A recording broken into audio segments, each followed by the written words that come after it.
President Trump has threatened to sue the BBC for $1 billion after it was revealed the BBC selectively edited one of his speeches.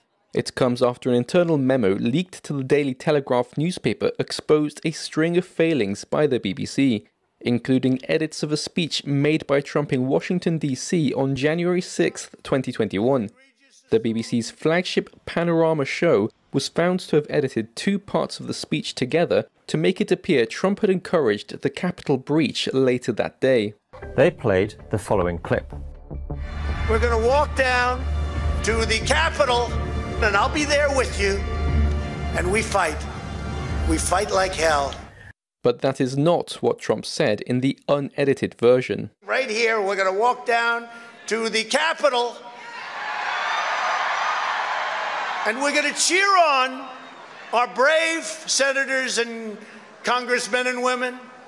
The fight like hell line came a full 54 minutes later. Trump's legal team is calling for a retraction, apology, and compensation by Friday. They said the BBC edited out Trump's call for supporters to, quote, peacefully and patriotically make your voices heard, and accused the BBC of maliciously making it appear that Trump said things he never actually said, in turn misleading tens of millions of viewers worldwide.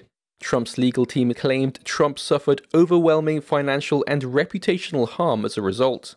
The BBC said it had received a letter threatening legal action and that it would respond in due course. On Sunday, the BBC's Director General Tim Davie and CEO of News Deborah Turnus both quit following the revelations. Former BBC director Danny Cohen lamented the situation. It's not just that the Trump video was faked, it was the fact that Mr. Davie and Ms. Turnus knew that it was faked for the last 6 months.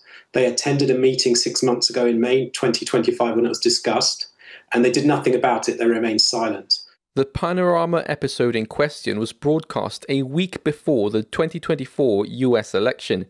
Reform UK party leader Nigel Farage claimed it amounted to election interference. Well, if I was the President of the United States of America, if I was the person making sure that the United Kingdom had security guarantees that meant that it could be defended, whereas on its own it would be helpless, and I'd been stitched up on the eve of a national election.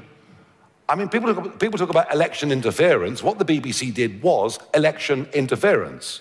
BBC Chair Jim Shah apologised for what he called an error of judgment.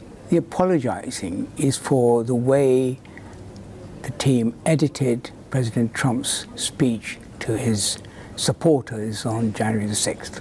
The British government has said the BBC is not corrupt nor institutionally biased, adding the BBC must champion impartiality. Trump previously settled a defamation case against ABC News after an anchor falsely said Trump had been found liable for rape. Trump also settled a legal dispute with CBS News over an interview it broadcast on its 60 Minutes program with former Vice President Kamala Harris. He is currently engaged in legal action with the New York Times and the Wall Street Journal. Malcolm Hudson, NTD News, UK.